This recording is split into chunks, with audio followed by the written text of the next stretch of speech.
علی رسولہ الکریم اما بعد فاعوذ باللہ من الشیطان الرجیم بسم اللہ الرحمن الرحیم۔ عزیز طلباء طالبات السلام علیکم۔ میں ذیشان کمال سال اول کے اردو کے لیکچر کے ساتھ آپ کی خدمت میں حاضر ہوں۔ بچوں، آج نظم ہلال استقلال کا چوتھا لیکچر ہے اور آج ہم اس کا چوتھا اور پانچواں شعر، دونوں شعروں کو ملا کر اس کی تشریح کریں گے۔ شعر دیکھیے کہ حسین ابن علی کہ اسوائے مردانہ کا پرچم، برائے شمع ملت سوزش پروانہ کا پرچم۔ یہ تلمیح ہے حسین ابن علی، یہ کنیتی تلمیح ہے۔ حضرت علی جو کہ رسول اللہ صلی اللہ علیہ وسلم کے داماد تھے اور چچا زاد بھائی بھی تھے، علی ابن ابی طالب، تو فاتح خیبر بھی ہیں۔ حضرت مولا حسین حضرت علی کے فرزند تھے، اور اس مصرعے سے ہم کیا بات اخذ کریں گے؟ دیکھیے کہ حق و باطل کا معرکہ روز آفرینش سے جاری ہے۔ جب اللہ تبارک و تعالیٰ نے تمام ملائکہ کو، تمام فرشتوں کو حضرت آدم کے آگے جھکنے کا حکم دیا، حضرت آدم کو سجدہ کرنے کا حکم دیا، تو سب فرشتوں نے اپنا سر جھکا دیا، لیکن ابلیس نے، جو اس وقت عزازیل تھا لیکن اللہ تبارک و تعالیٰ کے حکم سے انکار کر کے وہ ابلیس بن گیا، اور وہاں سے ایک باطل قوت سامنے آئی۔ اللہ تبارک و تعالیٰ نے ابلیس کو، عزازیل کو بارگاہ رحمت سے نکال دیا۔ یہ پہلا موقع تھا جب ایک باطل طاقت سامنے آئی۔ تو حق و باطل کا یہ معرکہ ازل سے جاری ہے۔ ہر دور میں باطل نے حق کو دبانے کے لیے، حق کو ختم کرنے کے لیے، حق کو مٹانے کے لیے ہزار جتن کیے، بہت کوششیں کی، لیکن اللہ تبارک و تعالیٰ نے ہر دور میں باطل کا سر کچلنے کے لیے حق کے علم برداروں کو پیدا کیا، جنہوں نے باطل قوتوں کا سر کچل دیا، باطل کو مٹا دیا۔ اس لیے اللہ تعالیٰ نے فرمایا وَجَاءَ الْحَقُّ وَزَهَقَ الْبَاطِلُ إِنَّ الْبَاطِلَ كَانَ زَهُوقًا، اور حق آ گیا اور باطل مٹ گیا۔ بے شک باطل مٹنے والا ہے۔ تو جب بھی کسی فرعون نے سر اٹھایا تو اللہ تبارک و تعالیٰ نے حضرت موسیٰ علیہ السلام کو بھیجا۔ جب بھی کسی نمرود نے سر اٹھایا تو اللہ نے ابراہیم کو بھیجا، خلیل اللہ کو بھیجا سر کو چلنے کے لیے۔ اور جب بھی کسی یزید نے سر اٹھایا تو اس یزید کا سر کو چلنے کے لیے، اس باطل کو خاک میں ملانے کے لیے اللہ تبارک و تعالیٰ نے حسین کو پیدا فرمایا، حسین ابن علی علیہ السلام کو پیدا فرمایا۔ تو یہ پرچم،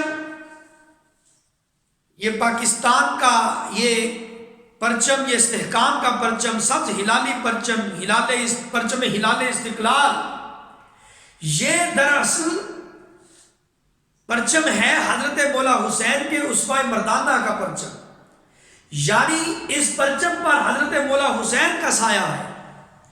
یہ ان کی یاد دلاتا ہے اور ہمیں تلقین کرتا ہے کہ جب بھی باطل قوت سے برسر پیکار ہو تو سر مت جھکائیے۔ اپنا سر کٹا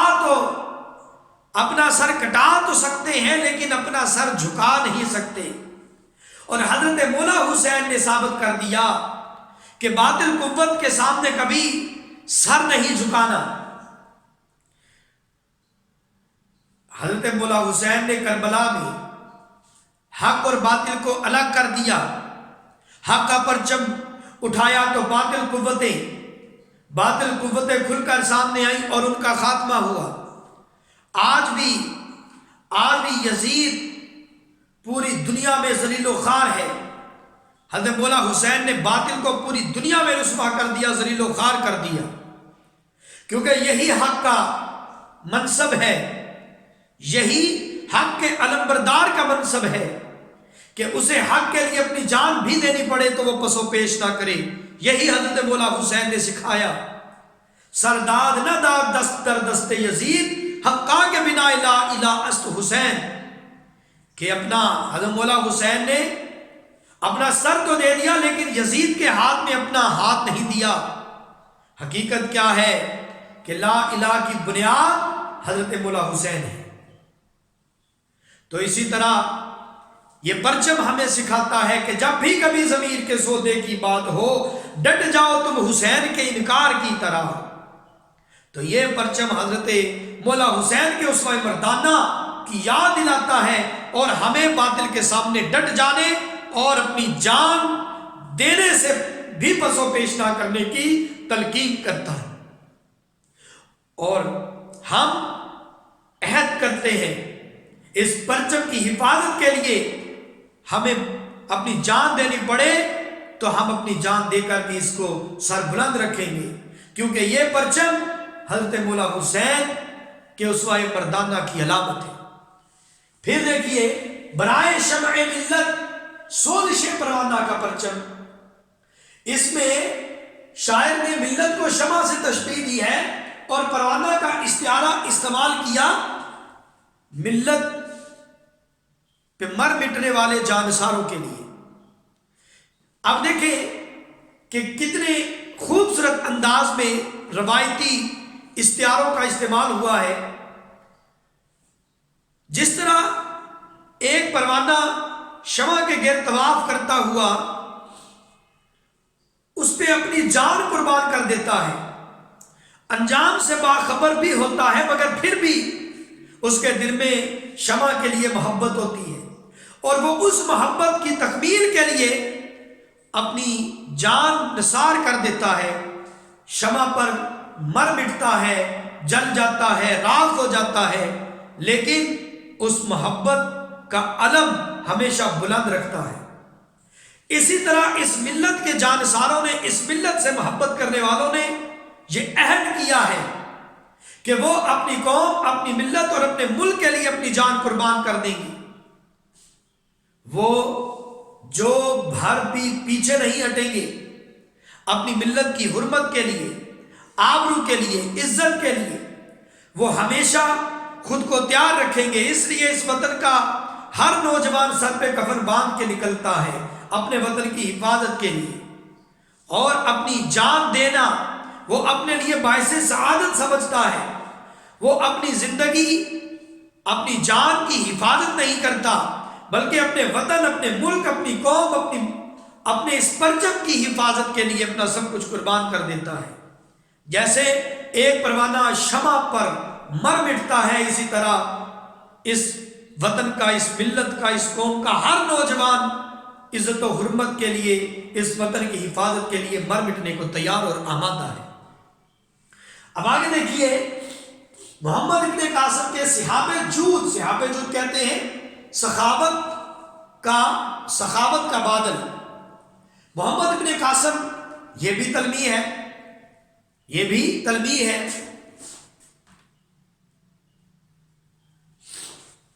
محمد ابن قاسم جب بحری قزاقوں نے، یہ اصل بات یہ تھی کہ ایک بحری جہاز آ رہا تھا سری لنکا، جس کا پرانا نام سرادیپ تھا، وہاں سے عرب کی طرف جا رہا تھا. تو سندھ کا جو حاکم تھا راجہ داہر، اس کے بحری قزاقوں نے وہ بحری جہاز لوٹ لیا اور وہاں جو مسافر تھے اس جہاز میں ان کو یرغمال بنا لیا. تو ایک عورت، ناہید نام تھا اس عورت کا، اس نے گورنر کے نام، عراق کے گورنر کے نام خط لکھا کہ اے حجاج، اگر تو زندہ ہے تو اپنی قوم کے نوجوانوں، بوڑھوں اور بیواؤں کی مدد کو آ. تو محمد بن قاسم جو جن کا اصل نام تھا عماد الدین محمد، قاسم ان کے باپ کا نام تھا۔ اس وقت ان کی عمر تقریباً 17 سال تھی۔ انہوں نے حملہ کیا سندھ پر، 6,000 کا لشکر لے کر وہ 60,000 کے لشکر سے ٹکرائے اور راجہ داہر کے غرور کو خاک میں ملا دیا اور ثابت کر دیا کہ حق کی بالادستی کے لیے، حق کی نصرت کے لیے جوان، بچے، بوڑھے، حتیٰ کہ عورتیں، اس وطن کی عورتیں ہمیشہ تیار ہیں، آمادہ ہیں۔ ان کو اپنی زندگی کی پرواہ ہے، اپنی جان، اپنے مال، اپنی اولاد، ان سب سے بڑھ کر انہیں حرمت کا خیال ہے اپنے وطن کی، اپنی قوم کی۔ تو محمد بن قاسم نے اسلام کی سربلندی کے لیے جہاد کیا اللہ کے راستے میں۔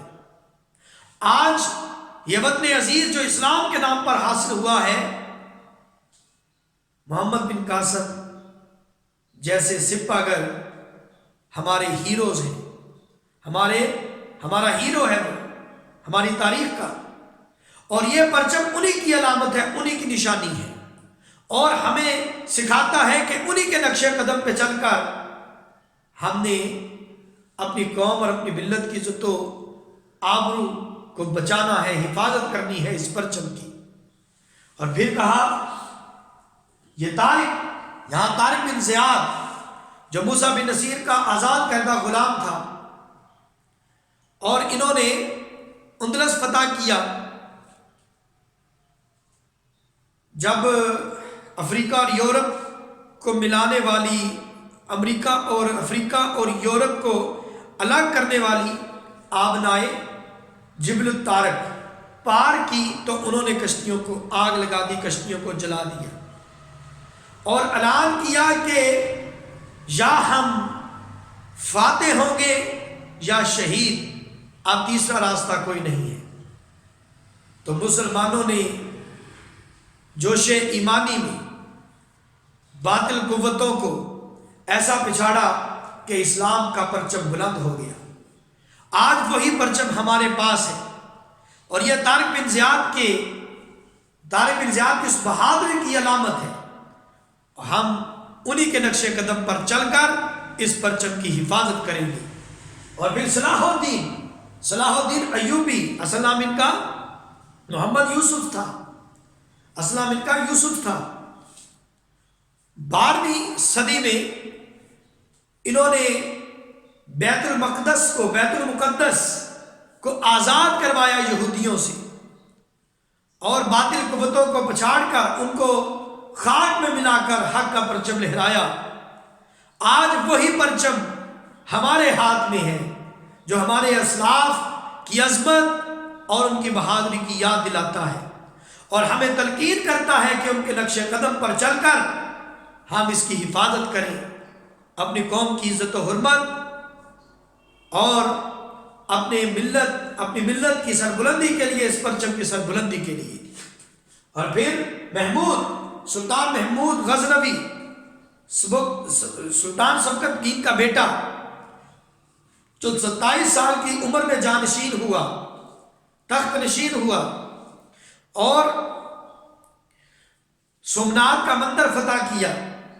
17 حملے کیے سومنات کے مندر پر، اور پھر بت شکن کہلایا، سومنات کا مندر پاش پاش کر دیا اور توحید کا پرچم لہرایا۔ آج ہمارے ہاتھ میں جو پرچم ہے، یہ وہی پرچم ہے جو محمود نے سومنات کا مندر تباہ کر کے، سومنات کے بت کو پاش پاش کر کے لہرایا تھا۔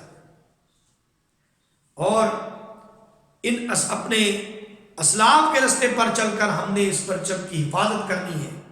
ہم نے اس ملک و قوم، اپنے وطن کی سربلندی کے لیے اپنی جان تک قربان کرنے کا عزم کرنا ہے، اور ہم عزم کر چکے ہیں کہ اپنے وطن اور اس پرچم کی سربلندی کے لیے، اپنی قوم اور ملت کی حرمت کے لیے، عزت و آبرو کے لیے اپنی جان سے بھی گزرنا پڑے تو ہم پس و پیش نہیں کریں گے۔ تو اس شعر میں شاعر نے بڑی خوبصورتی سے تلمیحات کا استعمال کیا، روایتی استعاروں کا، تشبیہ کا۔ اس سے شعر اور بھی خوبصورت ہو جاتا ہے۔ تو دیکھیں شیر کے اپنے اجداد پر رشکانے لگا پانیوں میں جلی کشتیاں دیکھ کر. اور کیا خوبصورت شعر ہے کہ اللہ کے شعروں کو مت چھیڑنا تم ورنہ تکبیر کے نعروں سے دنیا کو ہلا دیں گے. اور ہند میں محمود کی یلغار نے کر دیا باطل کو آخر سرنگوں. تو بچوں اس شعر کو اچھی طرح دیکھیے. کل کے لیکچر میں انشاءاللہ یہ نظم ہماری مکمل ہو جائے گی اور پیر کو اسی نظم کا ٹیسٹ ہوگا. اگلے لیکچر تک اجازت چاہتا ہوں. اللہ امین ناصر، خدا حافظ.